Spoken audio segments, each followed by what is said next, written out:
This is Scoreboard with Chris Titley. Powered by Swiftex. Where can crypto take you? Hi, it's Chris Titley here on today's episode of Scoreboard, the podcast. I am joined by Lachie Keeffe. Lachie, thank you so much for being part of this series. Chris, my pleasure, mate. Thanks for having me on. It's great to have a chat beforehand a couple of times to get this podcast underway. We're sitting here on Tuesday, the 12th of May, 2026. How's your Tuesday started, Lachie? And also, how's your 2026 going so far? Yeah, going well, mate. Just straight back into a new week. Still sort of trying to get my feet under me in the new occupation, but everyone in the new job has been super helpful, super welcoming, and really enjoying sort of the change of pace compared to sort of the locker room now in the office. So not sure I've sort of wrapped my head around wearing the suit just yet, but a big sweater and wearing a suit in summer is not a whole lot of fun. But mates, just still trying to learn the ecosystem and sort of get my feet under me, but really enjoying my sort of post playing career occupation. So. Yeah, let's talk about that, the transition for the suit. What are you up to? How did it come about? And I suppose the routine and structure of a professional athlete sort of taken away, and it's on your own now. Yeah, well, I was lucky enough to at the back end of my career, understanding that the end was nigh for me. Sort of 1 year deals for the last sort of 5 or 6 years. So. I'd finished or got to a point and ticked off enough tertiary education that I'd sort of and felt comfortable sort of where I wanted to potentially position myself post footy. That I sort of started to reach out to the networks in the Giants sphere, and was lucky enough to do some sort of part-time work in my last couple of years just on a day off. So.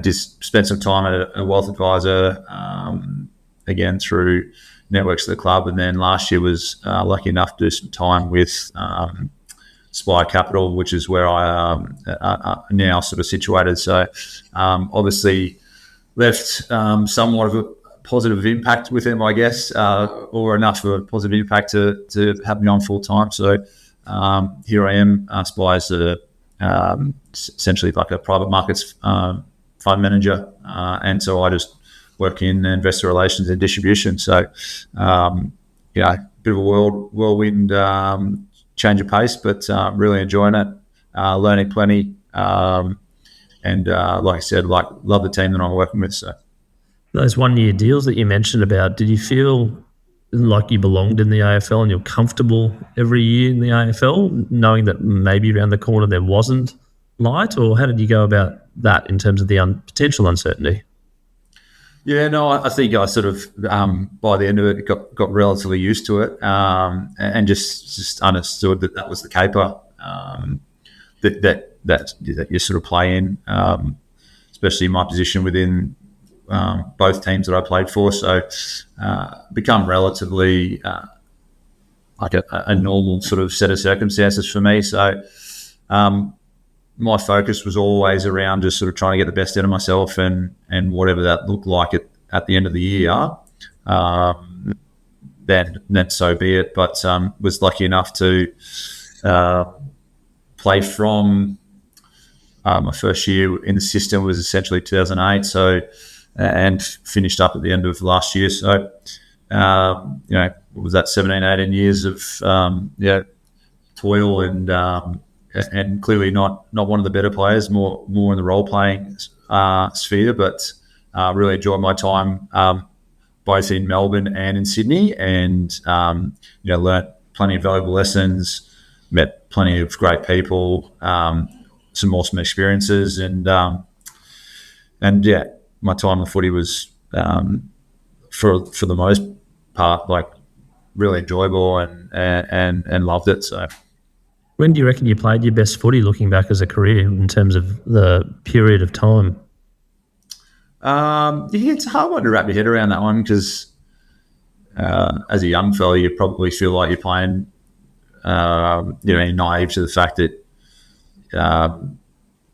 or you think you're playing real high quality footy, and you might not be, or you're playing a different role than the team might want you to, or whatever. But I was probably playing some decent footy.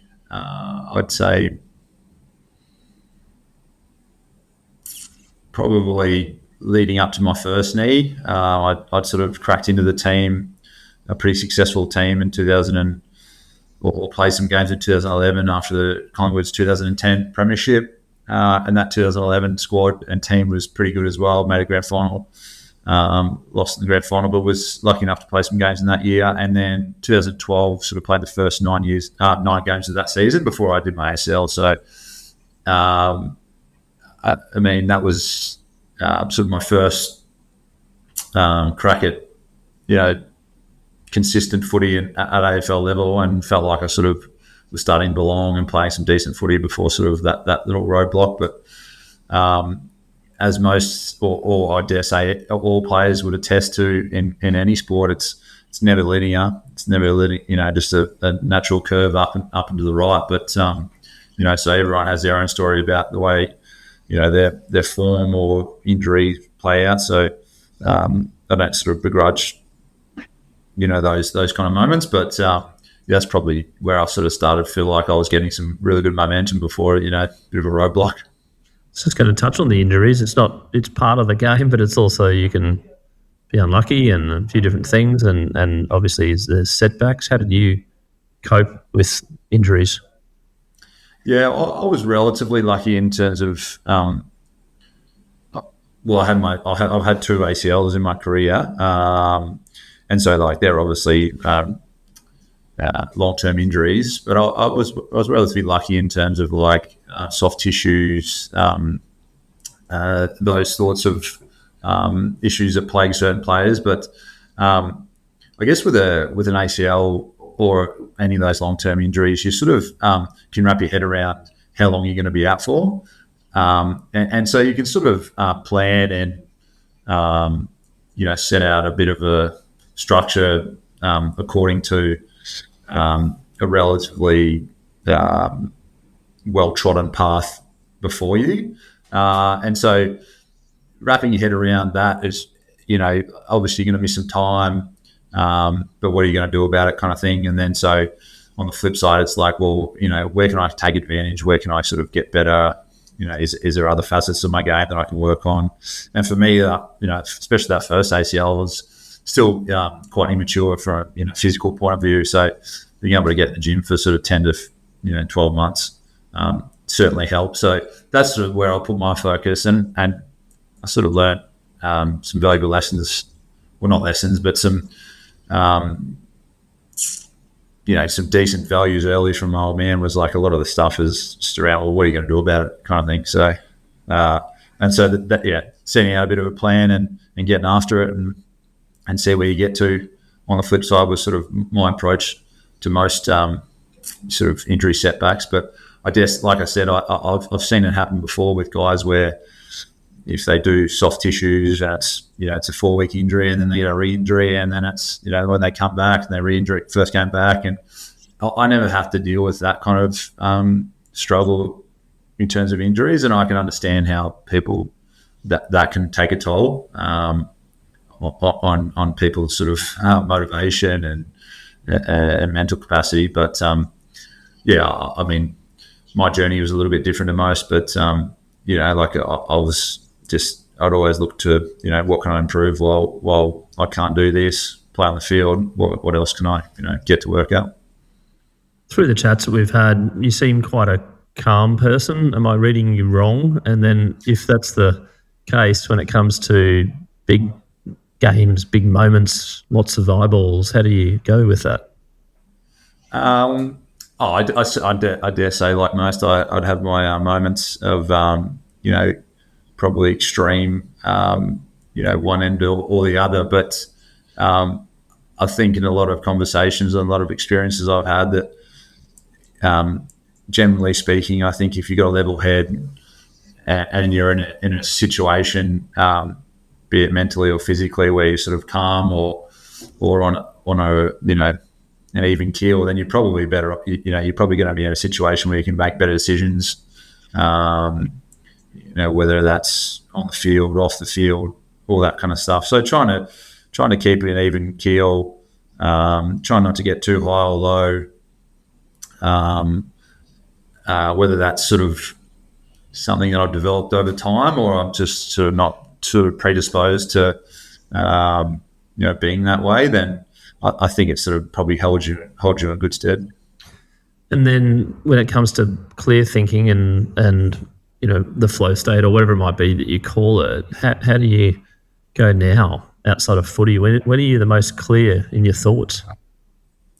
Yeah, I like to sort of have plans. There's always sort of there's always going to be ad hoc moments. You've got to be nimble. You've got to be agile with decision making and what's happening. As you know, with the kids as well, like that stuff gets thrown at you left, right, and centre. So you've got to be obviously able to deal with those kind of moments. But I'm a guy that likes a bit of structure. Probably that's a football thing. Maybe that was inherent prior to sort of being part of those elite programs. But planning the week, ticking boxes.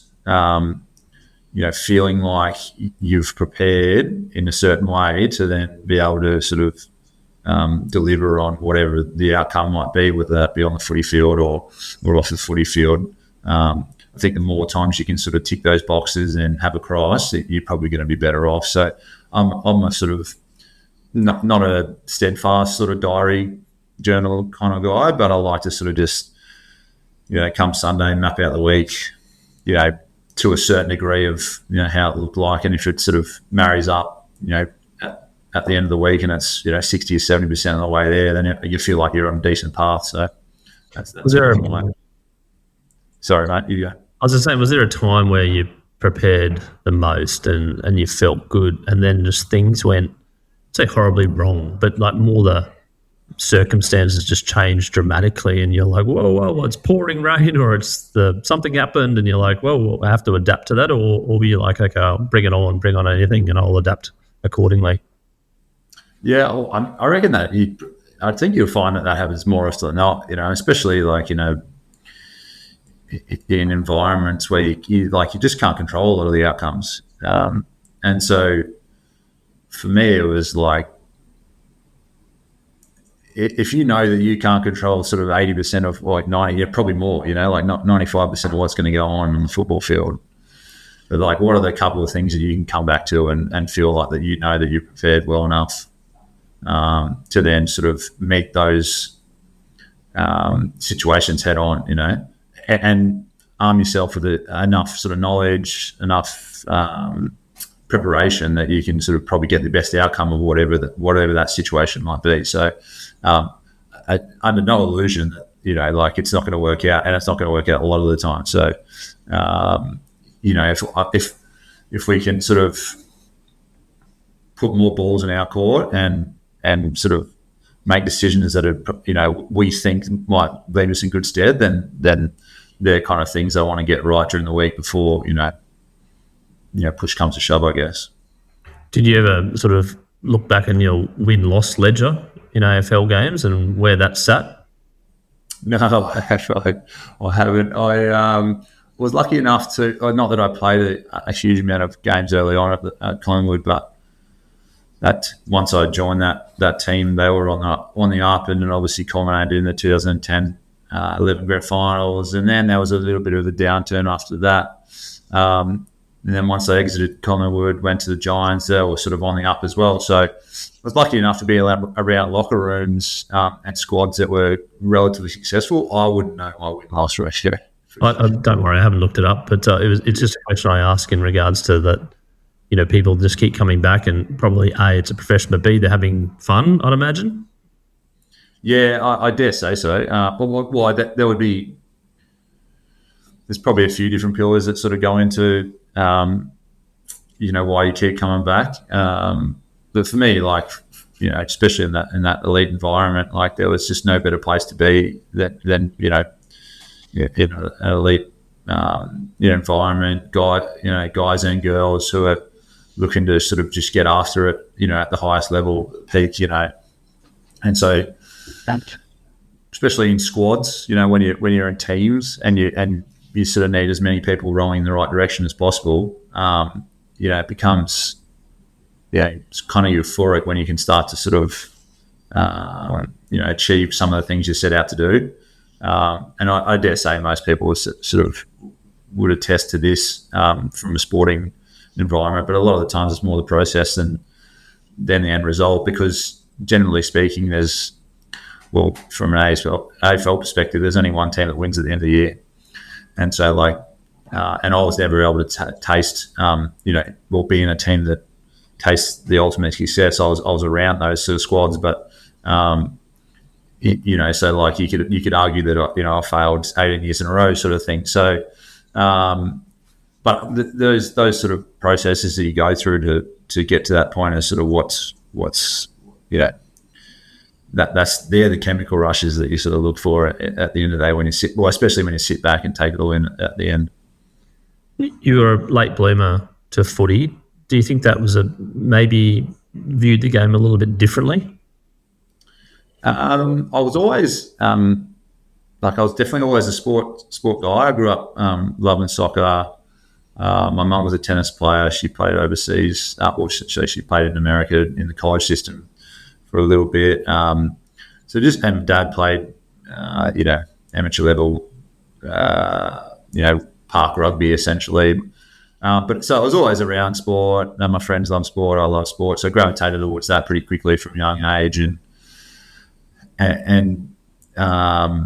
sort of found myself in soccer for the most part. And then, so I grew up in sort of, I wouldn't say rural, but rural Queensland, and a town called Gympie. Went to school in Brisbane from year 10 through to year 12, and met a few mates there who were right into AFL and sort of fell into it just because, they're often AFL up, and it was on a Monday afternoon, and I didn't have to do my biology class on Monday afternoon. So I jumped at the idea of playing it and then just, fell into it from there. But and so quite late to it, and sort of took me a lot of time to wrap my head around the game, the skills, and then the physical demands of the game. And I was just lucky enough that probably the height and some form of coordination allowed me to or gave me enough years to get to the point where I was capable of playing at some sort of level. So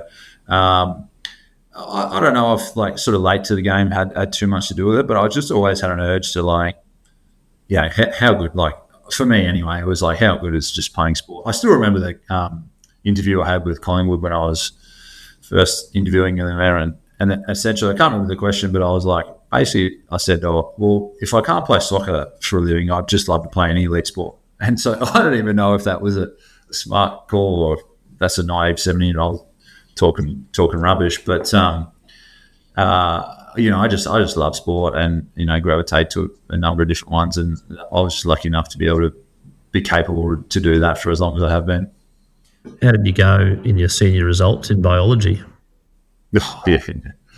I still remember we used to have a double biology, and it used to be straight after lunch, and a lot of the times, which was quite disrespectful, but I would fall asleep in class at the second lot of it. But my academic results weren't the greatest, and again, I just had largely school. I really enjoyed school because I was sort of running around with my best mates, but the education system in itself wasn't really for me, and then I just had so much focus on sort of playing sport, and I just loved that. Probably put too much time into that, but I think, and so my school scores weren't great, but I think sort of I'm probably an example of someone who's found something that they like to do, and then sort of attack that sort of post school. So I've been able to do my undergrad in business management, and then have done an MBA and a Masters of Finance, Applied Finance since. So sort of probably a testament to school's not for everyone, but you can sort of find your way eventually. Are you a curious person? Yeah, I reckon I am, to a certain degree. I just like to. I don't know if it's like that growth mindset of just trying to, just to learn,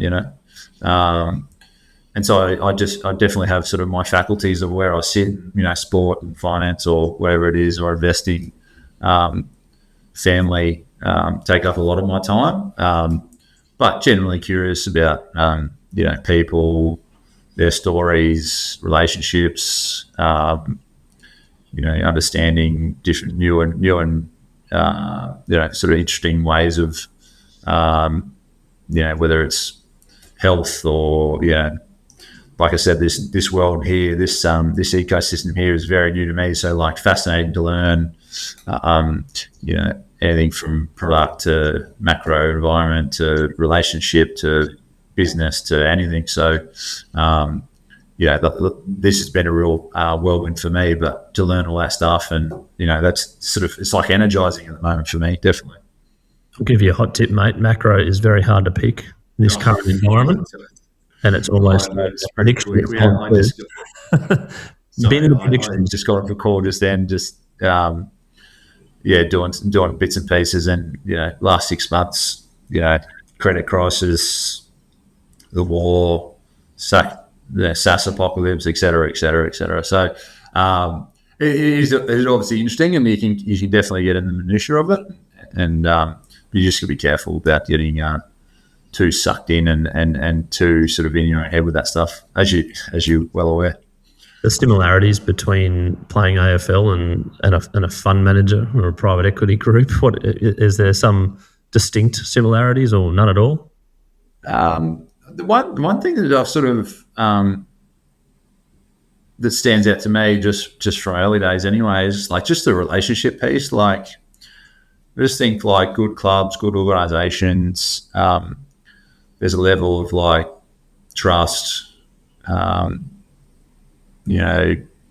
genuine, strong relationships built not just across the locker room, but with your high performance staff, with your coaches, with your admin. Just the ones that I've seen operate really well are like the ones that are sort of get along the most, and it's genuine, and there's a level of trust that allows you to sort of become the best version of yourself, and that's sort of what I really enjoyed with this place, especially during my time while still playing, was quite a small shop.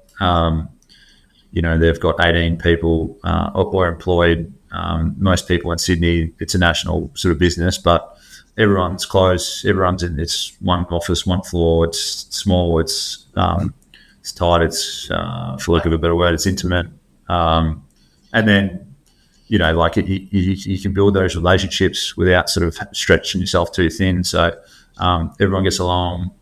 Everyone enjoys each other's company. It's sort of, it's uplifting. It's vibrant. It's, and that's kind of what I was worried about missing, when I transitioned. But I've just been lucky enough to fall into a situation where it's sort of nothing can replace that locker room. But I feel like, I've got a little bit of a touch point in that regard.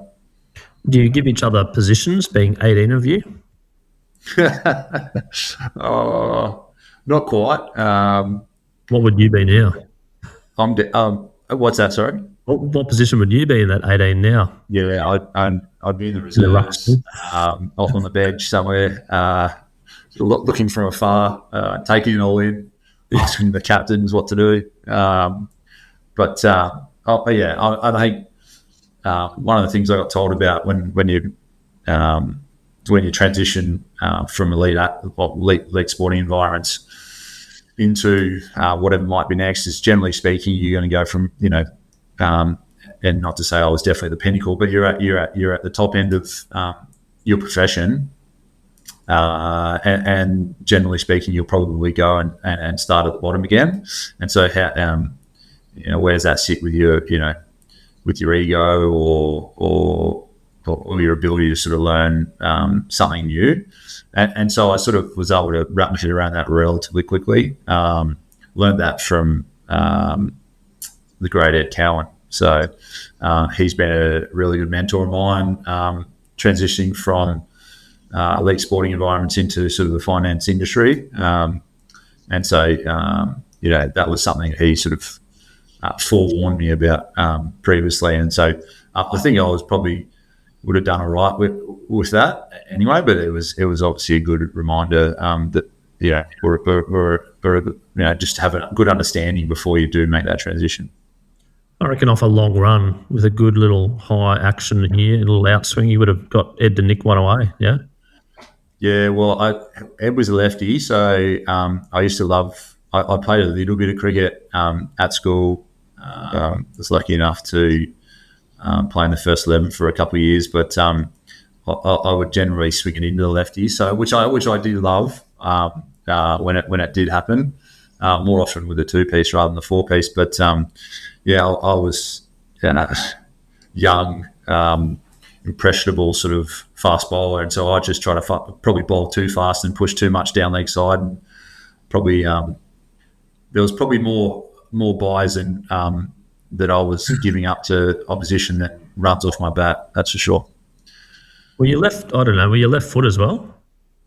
No, I was a righty. I didn't get too many kicks in the AFL, so I couldn't show out too much. But I, growing up playing soccer, you sort of you just had not an ability, but you just had in that game you have to be able to be confident enough on your opposite foot as well. So I felt confident enough to sort of when necessary, we were on the left, but definitely a righty. There you go. And speaking of Ed, some of the investments are sort of potentially overlapped with athletic ventures and your involvement there. Can you talk about how that came about and what they're doing at the moment as well? Yeah, Ed's got an involvement with athletic ventures, which was first started by Matt DeBoer, and he's now co-founder Matthew Delbadova. And so Matt's a good friend of mine. We struck up a really close relationship.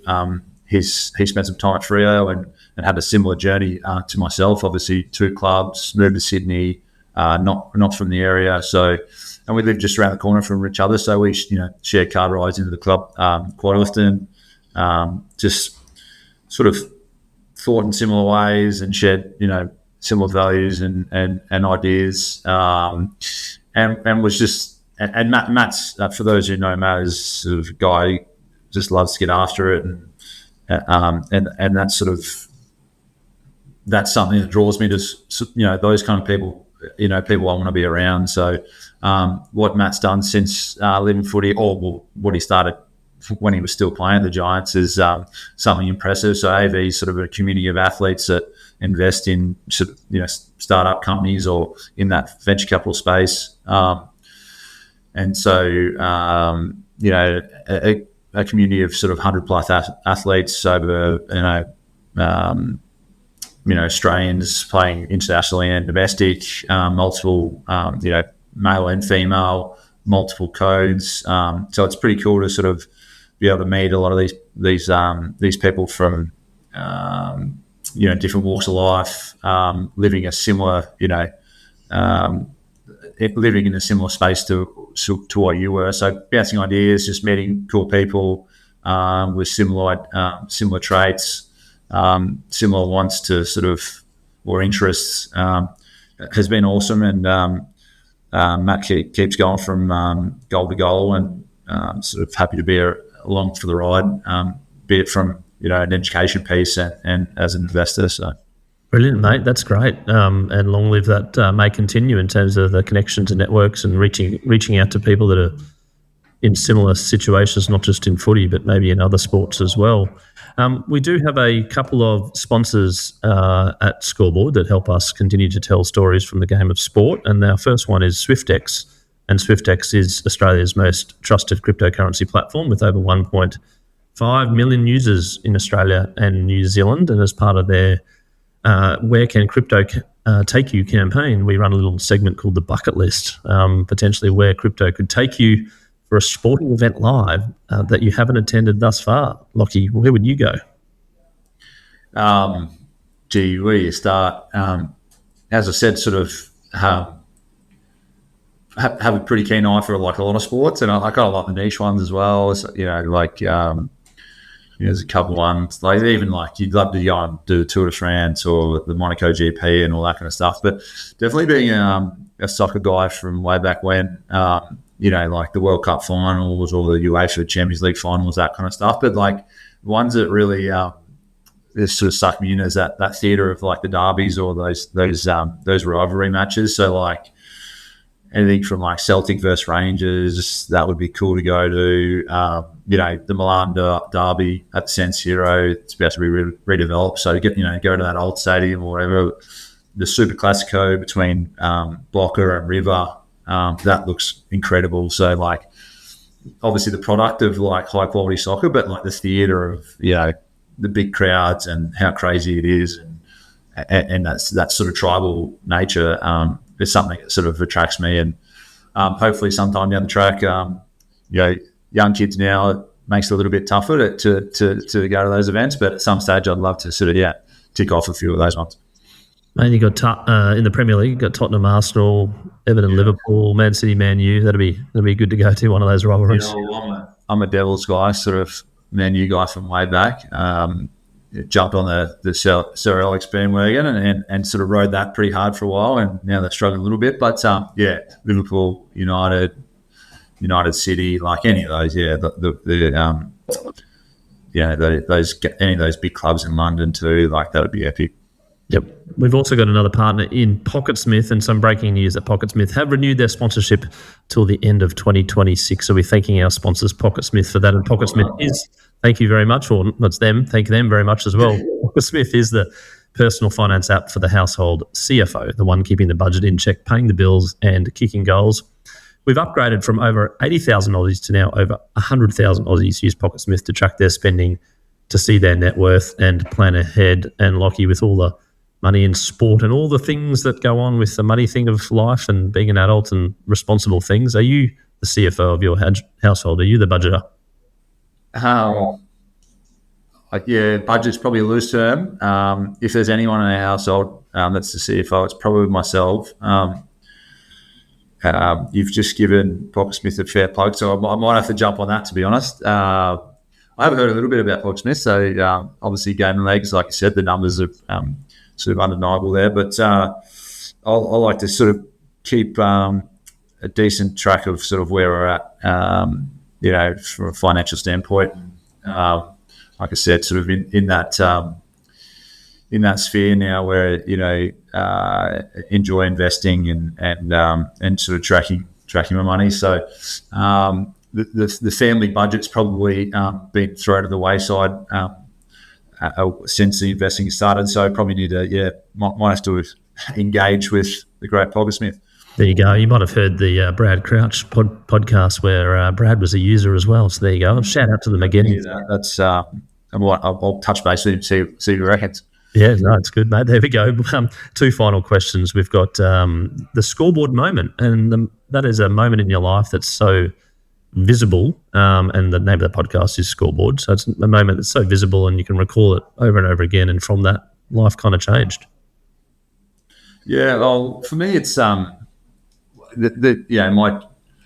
my sort of trajectory in life changed quite drastically when I got drafted, and so like as mentioned earlier, I was kind of late to footy, and I was just finishing up year 12. I was 17 at the time, and sort of had no real direction post high school.